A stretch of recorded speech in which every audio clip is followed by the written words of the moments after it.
Hello, good evening, welcome to my second video. In this video I'm gonna tell you a couple of facts about the planet Saturn, which is the sixth planet from the Sun and as it's called, the ring planet. Now, it's a ring planet because it has a very varied system of rings which can be seen in the night sky when you take pictures with amateur telescopes, and it's very interesting. Now, I'm gonna give you a couple of facts in this video and explain a little bit about it. Now, fact number one, Saturn has the biggest number of moons in the solar system. As far as 2023, it has 146 moons, which is the biggest number of moons of any planet in the solar system.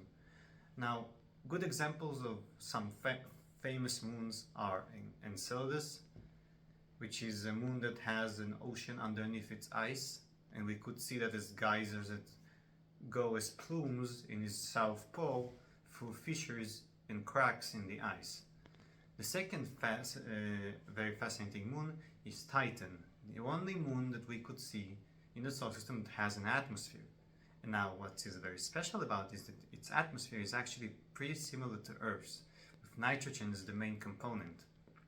Now the difference is it has different elements in the atmosphere like methane and other stuff that makes it look more orange, like haze, like we have sometimes on Earth in the early hours of the morning, or in some areas where the sky are kind of orange. This orange is the haze in some way. Now, Saturn of course has other moons. I'm not going to cover all of them, but those are two most famous examples.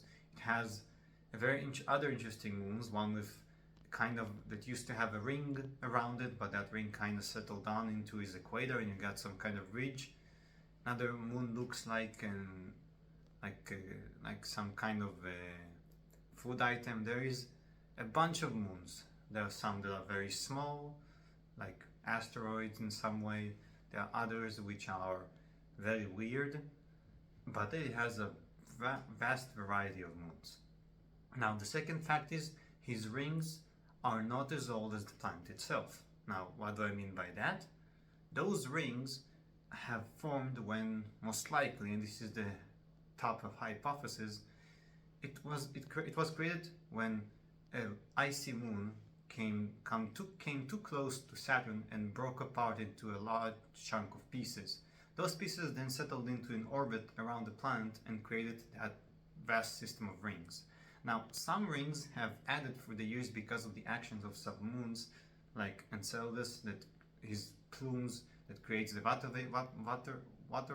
vapor that goes into an orbit around the planet and creates an E-ring, and a ring of very thin particles of water vapor that are very tiny, dust grains. Now, the rings are made from a variety of rocks, of ices, that range from the size of dust to the size of buildings. So it could go as high as 30, maybe even 40 meters, and as tiny as a few millimeters or something like that. Now, just for emphasis, just so you will understand a little bit, I will show you just a little bit about his some of, maybe if you can see here, it has, of course I can't see all, but he has a bunch of moons and I just can't exactly show you, but the point is there is a bunch of moons in this case. I just don't remember them all, but what we do have is that he has, see, Titan is the biggest, but just an example. Now he has, see, D ring, C ring, B, A, F ring, G ring, and even E ring, which is where Enceladus is in some way. So just so you know. Now, this is a little bit, but you wanted to see the rings. Now, his rings look basically like this if you look from a certain point of view. And overall, again, they are made of ices. So it's just a little bit an example exactly what we talked about in this case. Now, another fact, in this case fact number 3, Saturn has the most intriguing storm in his North Pole that we ever seen, called basically, the hexagon. This hexagon is basically a perfect geometric hexagon that located in the south the north pole of Saturn. Now, the funny thing is about this that basically inside in the center of this interesting and intriguing storm, the center, the eye of the hurricane, if you will, you can call it, is technically a different color from the rest of the storm. So while the rest of the storm could be brown in some times of the year and on Saturn's orbit, the center usually stays blue. Why? Because it's most likely like the eye of a hurricane. The haze that in the atmosphere of Saturn, that haze, those particles that make this look orange or brown, are staying in the storm, but when they go near the center, they just suck right into the atmosphere, like the eye of a hurricane.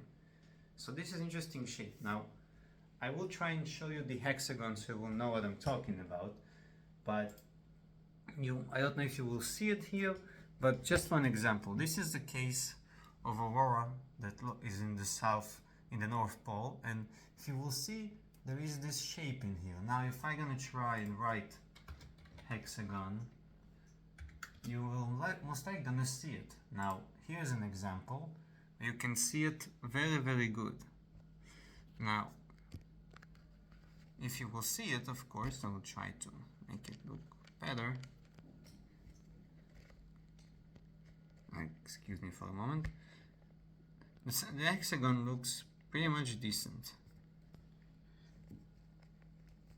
I mean, you can see basically here that the hexagon is a perfect shape hexagon, not just a little bit of shape. And basically, as you can see, the center is mostly a different color in some way than the rest of it. So now it looks blue in some areas, but it is much bluer here. Or even if you want to look a better close on him, you can see that the hexagon itself is looking like the eye of a hurricane. And here it's literally six-pack in a way. It's six edges exactly like a hexagon. Here you have another example. It looks blue, but the center is not as blue as the rest of it, and so on, etc., etc. Now,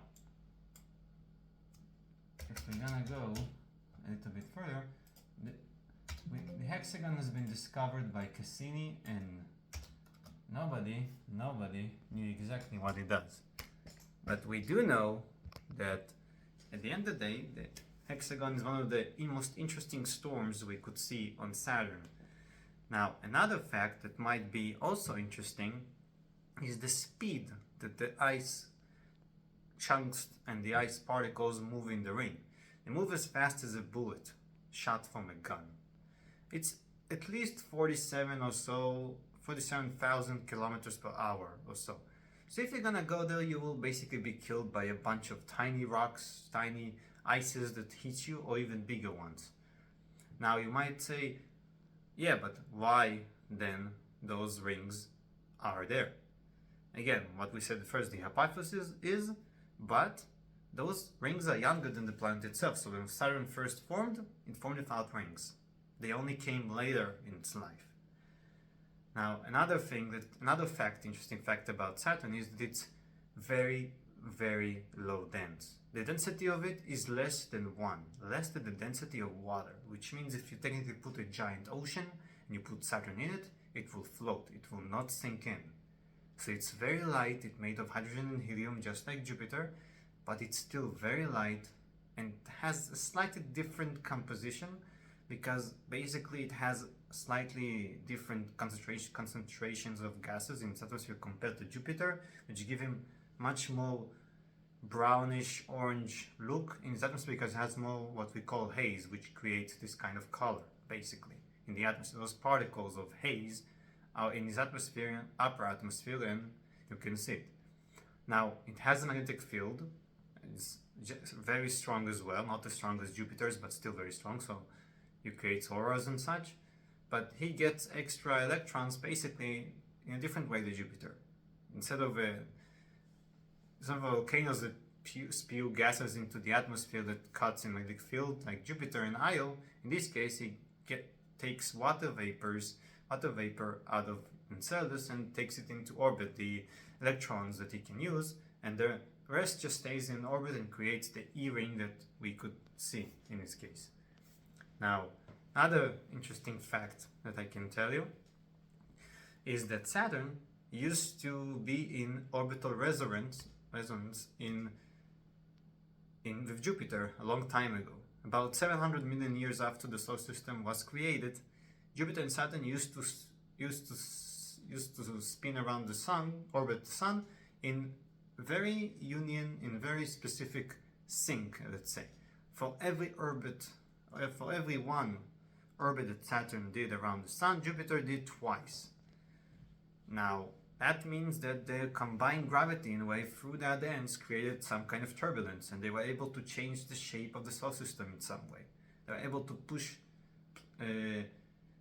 Neptune beyond its orbit and switch its and Uranus's orbit, so Neptune became the furthest instead of Uranus, and they was able to barrage the inner solar system with a bunch of meteorites and comets, create a late heavy bombardment. So it's a very interesting thing.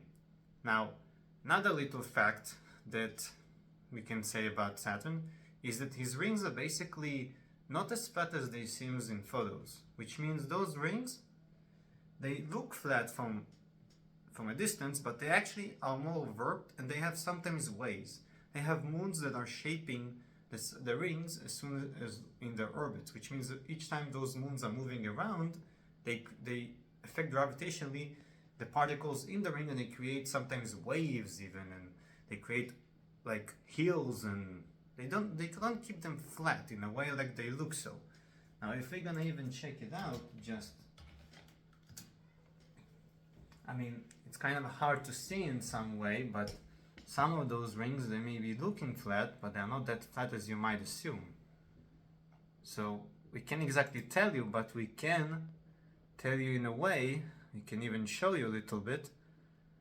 I'll try and find it.